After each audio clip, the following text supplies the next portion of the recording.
Hello again. Today, I want to talk briefly about the difference between Hegel and Kierkegaard. And those two names might make you say, oh no, they sound boring. They're not boring at all, I promise. Um, so, Hegel and Kierkegaard, two sort of major players in philosophy, um, but two representatives of kind of what we would consider to be the old school and the new school of this sort of philosophical thought. Kierkegaard, the birth and the expansion of existentialism. Hegel, the idea of phenomenology. What's the big difference between the two, and how does it relate to existentialism and existence in general? Well, here's the crazy thing. For a long time, philosophers really tried to explain the world and all of the things that happened in it, good and bad. But well, let's be honest, we're mainly at that point bad because there were a lot of things that were going on that were not great. Lots of wars, lots of disease, lots of unrest, civil unrest in a lot of countries, a lot of uncertainty about futures. People died early. And so, right there's a lot of negative. And a lot of philosophers' way of dealing with that was to say that everything that happens on the earth is because there is an overarching plan, and that we are all cogs in the wheel of that overarching plan.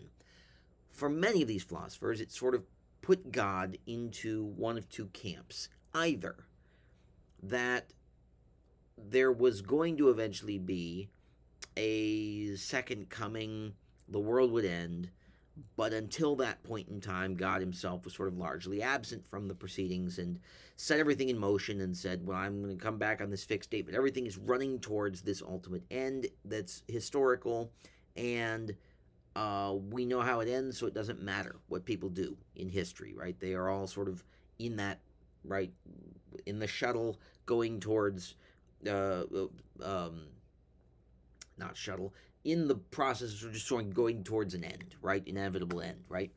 Um, and others that said that very much like maybe a Calvinistic, predestination type thing, that there is a plan for everything, and that we have a role to play, but it is a prescribed role. What we are doing and all the things that we believe to be free will are in fact in service of an inevitable end, right? So, two sort of ways of looking at the philosophy of the same way. It's all going to end at some point in time, and either nothing that we do really matters that much. It's going to end anyway, and sort of that's it's all just going towards that direction, or that it's all going to end, but it's a pre-written script, right? We are following a script even if we don't know it. This would have been sort of the Hegelian pre-Kierkegaard philosophy for the most part, right? And he would have fit more into that camp of history is happening. The big things in history, though, are out of our control. We exist within them, and everything that we perceive as free will is not really free will. It's just our service towards making sure that history happens, and the way that it happens is important, right? We don't really determine how it happens. Kierkegaard comes along and says that's depressing and it's not great. We should have a role, and indeed, Kierkegaard would say we do have a role in the way that our own lives happen, in the way that history happens, that we have a role to play. There is no predetermined outcome if God, according to Kierkegaard, knows how history ends up because he is eternal, right? In this particular philosophy, right? That God knows everything because he exists outside of time, and so he can see all moments at all times, right? The sort of infinite universal God. It is not that this thing was set in motion and it's all ready to go. Like, we still have free will, right? Do things eventually end? Sure. Does God know how things will eventually end? Sure. but does he tell us what to do and simply put the notions in us to do these things? No. Kierkegaard says we exist, we choose, we strive, we have free will, and this is really important. So Kierkegaard and Sartre both do share this idea that free will is important, that we do determine our own lives, that we also have roles to play in the lives of other people, that we are all interconnected, that our history affects everybody else's history, and that this is a massive amount of free will for everybody to have, that then brings all of this back together into this idea of responsibility. For Kierkegaard, that responsibility of knowing that our lives affect everybody else's lives, that our lifetimes intersect with all sorts of other lifetimes, and that because of this gift of free will, the challenge now becomes responsibility for our free will bumping into the free will of other people.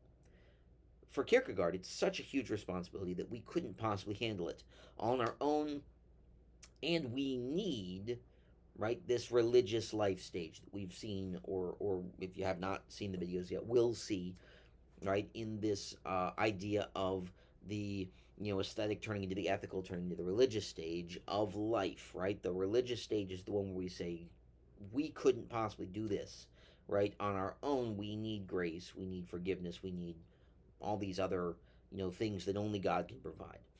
That is Kierkegaard's point of view, that our lives will eventually be surrendered to the ultimate desire to say we aren't worthy, right? To take it back to Wayne's World, I suppose.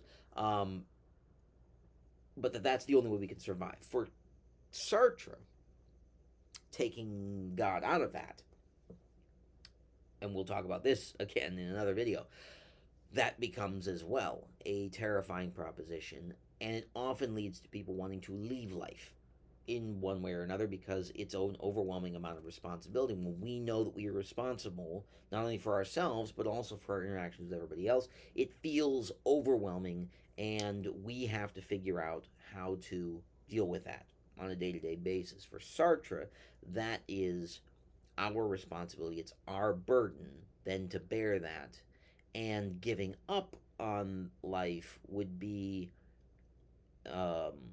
cheating, right? It would be bad faith, right? And so we stay around because we have to fight, right, for this. And in a way, Camus later on will also sort of espouse that point of view that our biggest strength is our ability to rebel against what the world wants, which is to say everything is meaningless because everything, there's too much of everything, right? No matter what we do, we'll never be able to meet all the demands that we need to meet.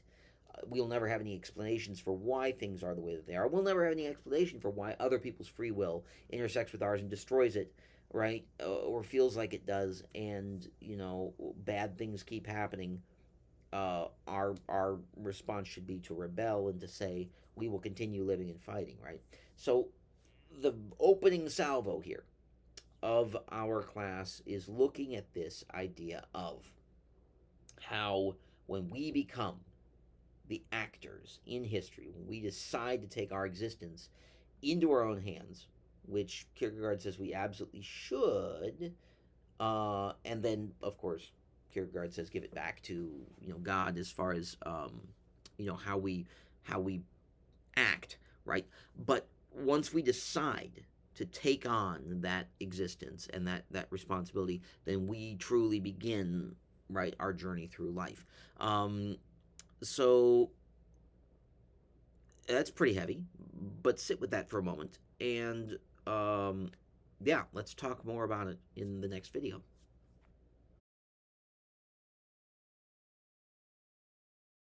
Kierkegaard proposes in the video that we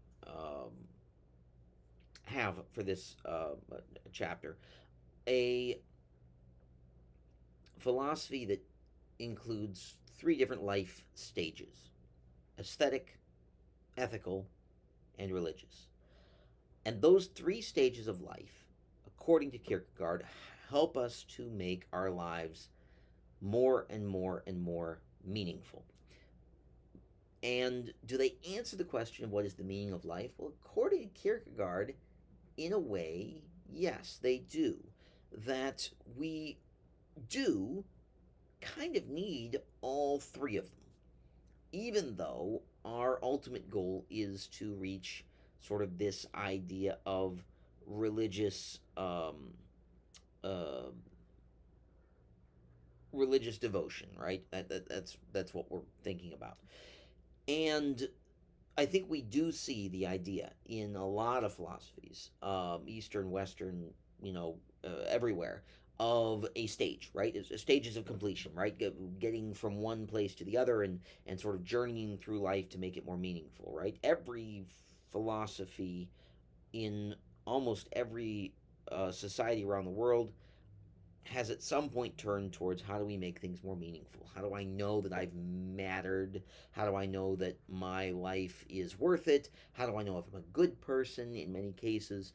And Kierkegaard's version of this is one that starts with the aesthetic stage. In aesthetic stage, we are focused on pleasure. We're focused on making our lives happy and satisfying. And how do we do that? Well, in many cases, through food, through fun, through sex, through accumulation of stuff. Um, all the things that we think make us happy, we go for early on in life, right? And so this is the kid saying, right, when I grow up, all I'm going to do is eat ice cream all day long, and I'm going to be as happy as can possibly be.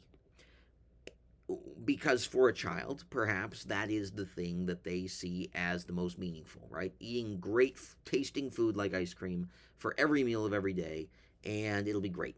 And what we know is that if we were that kid, or if we did have an idea of fun when we were kids, that we think this is what we'll do every day, all the time, that it does lose some of its luster as we go forward and we propel ourselves into a different stage of life.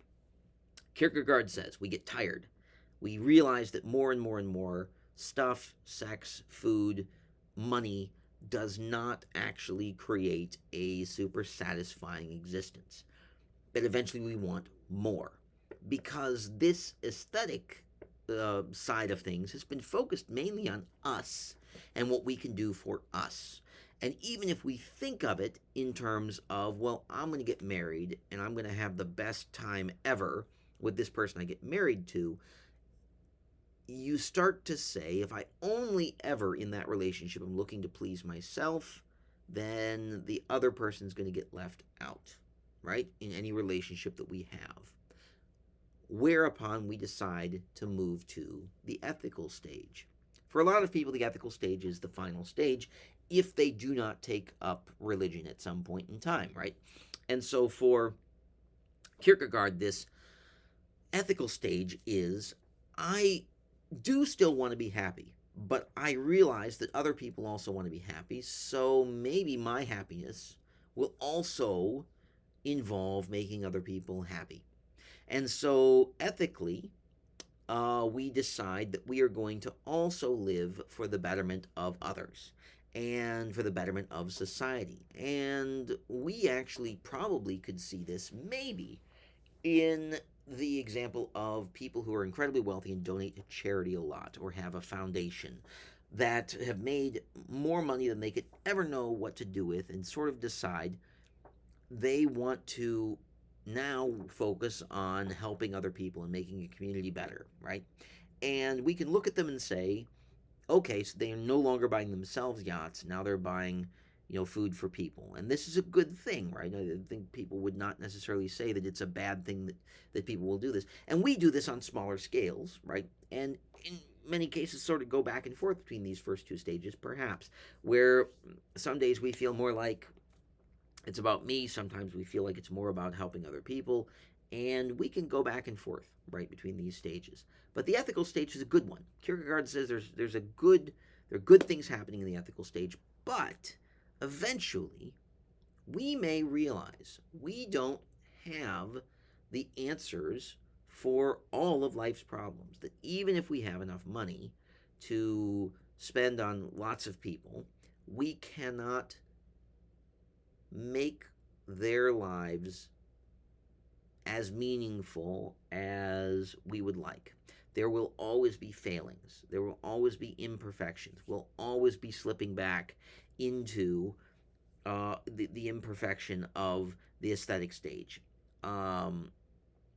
And so Kierkegaard says we make this leap of faith into what we refer to as the religious stage, where we basically say we are going to surrender what we have to God, and we are going to allow God to become the source of our happiness and our contentment. And that through that, right, maybe now we are still in the ethical stage, right, but also in the religious stage, we are allowing other people to have good things that we have. We are trying to be supportive, but we also are aware that our own happiness cannot depend only on those things. It can only depend on God. So for Kierkegaard, it all culminates in a trust and a devotion in God. Now, how does he get here? In the next video, I'm going to tell you a disturbing story, but that is the story that Kierkegaard uses to kind of get to these three stages and to kind of form his idea of the leap of faith and the leap into sort of a religious stage.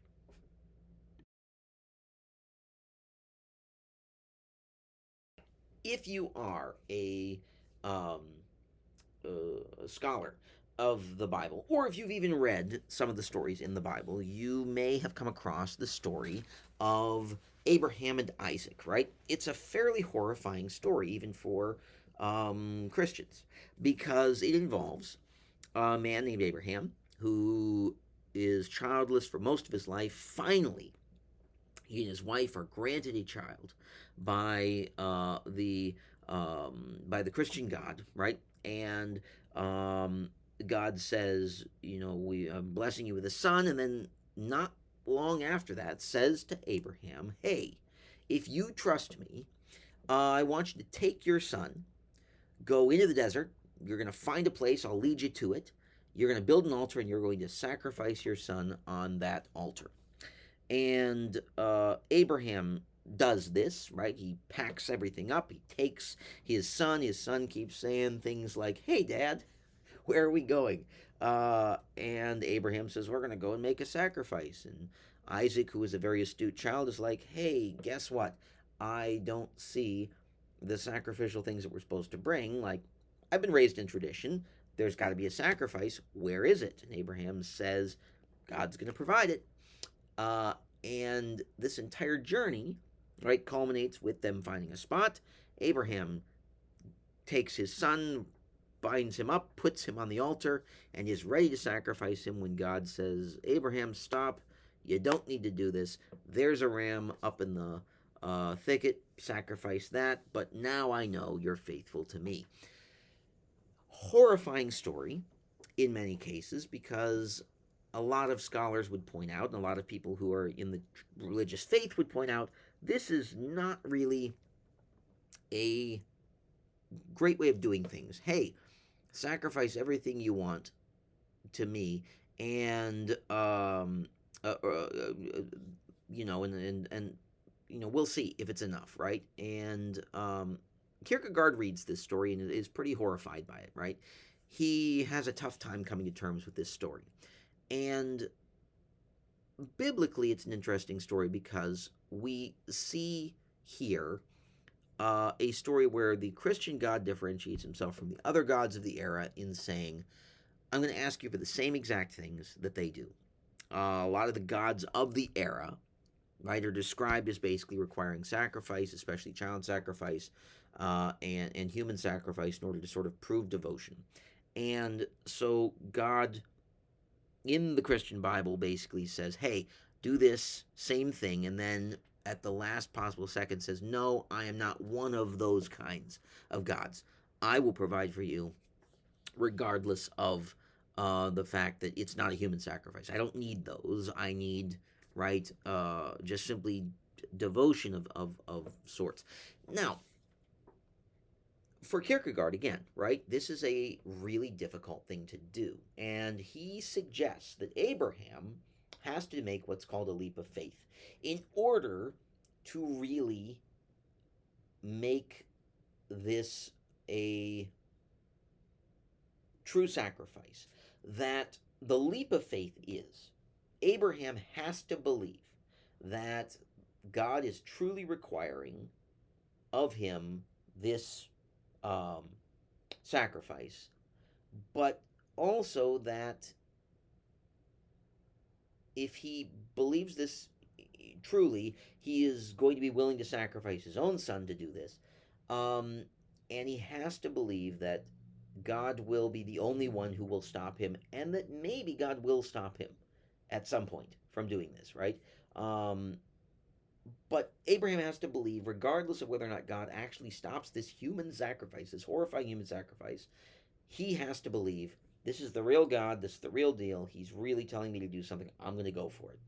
That leap of faith, doing something that is absolutely unthinkable, um, is how far people are willing to go when they are in this sort of devotion led practice, right?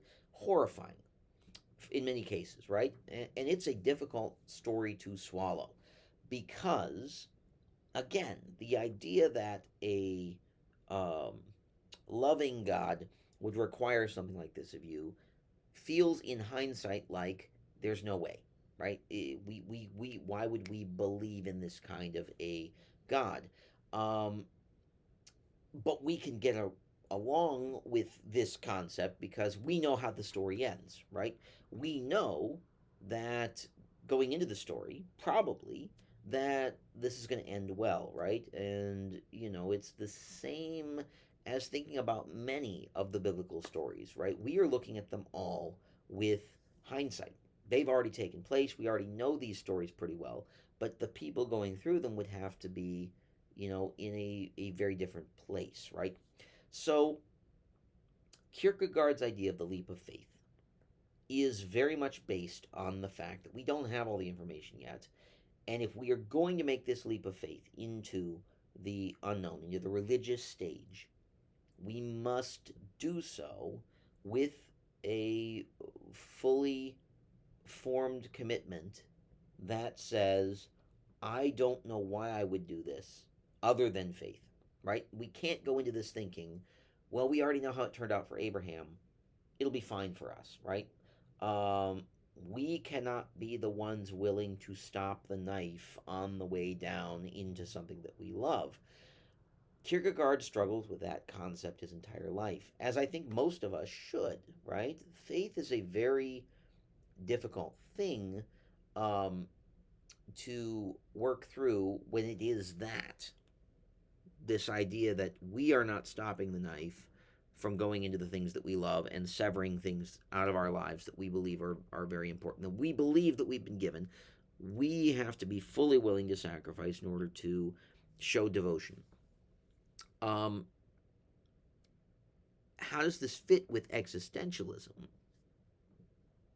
Next video, we'll talk.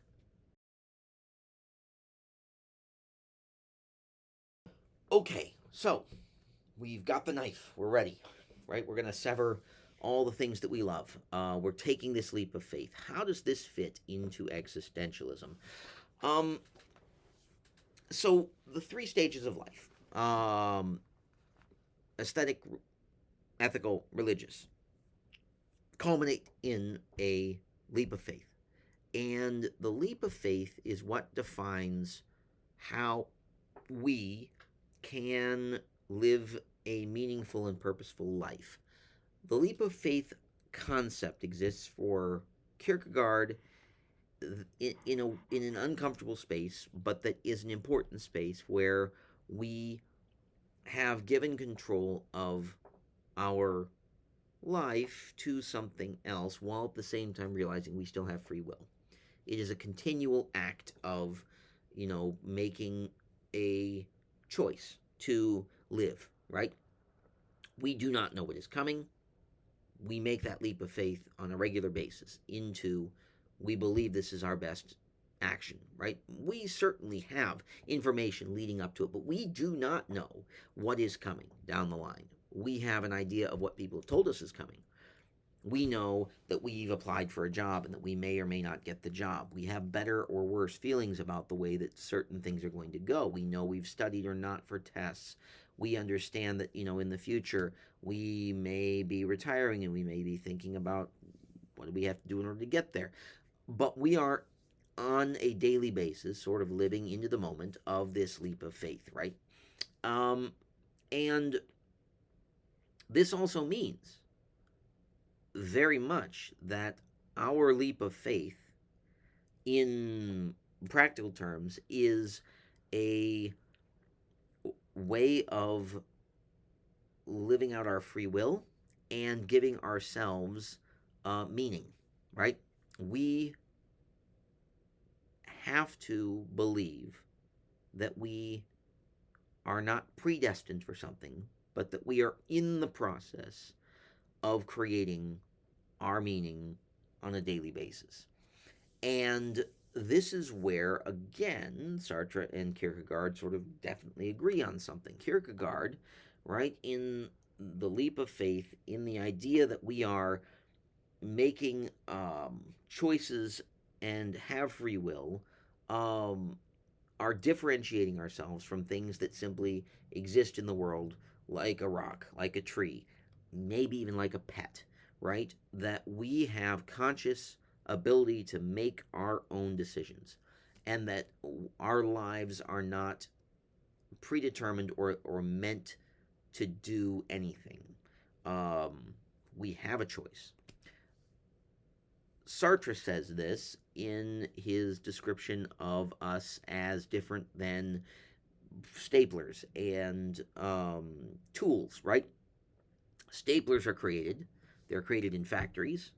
The factory knows what it's creating when it makes a stapler. It knows what a stapler should be used for. And in general, it's not going to create a stapler unless it knows what the stapler is for.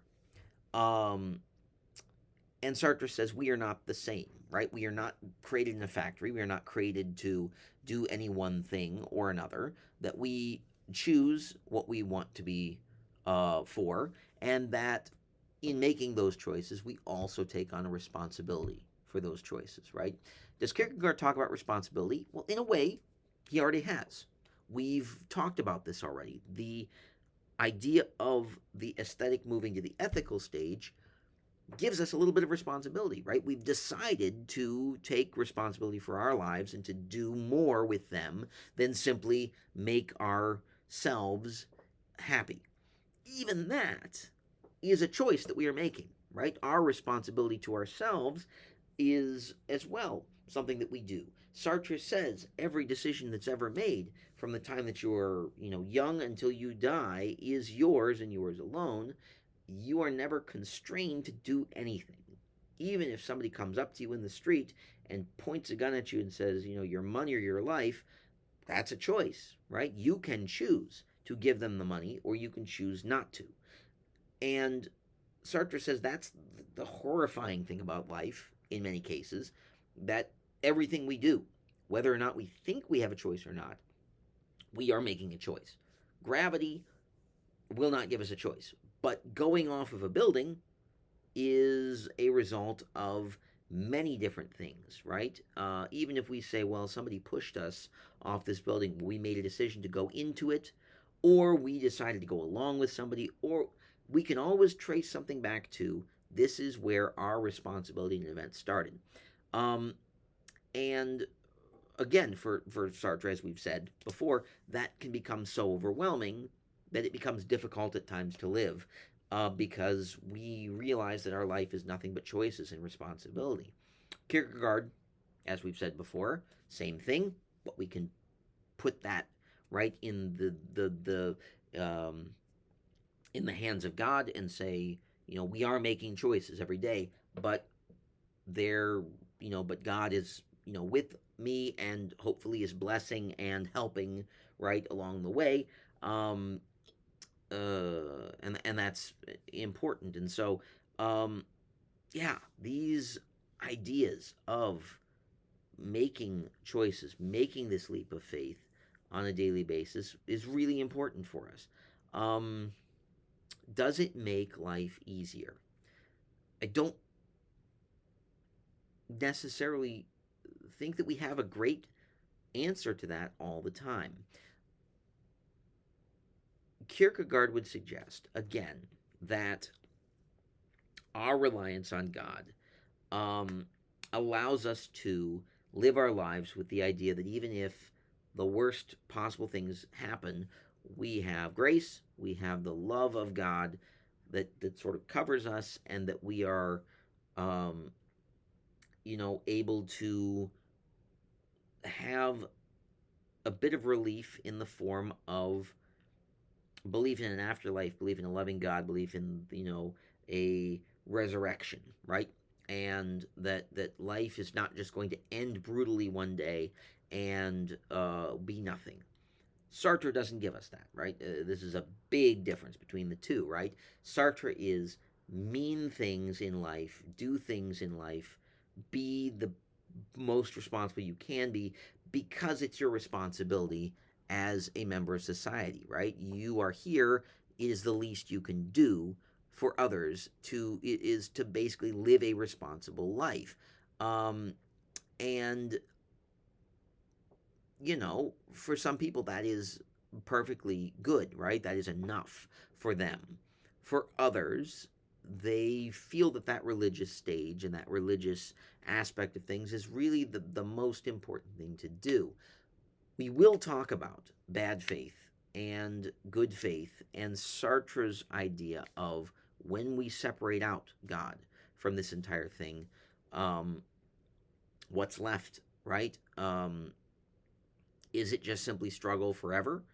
Um, I don't know if you'll love the answer, but we're going to get to it.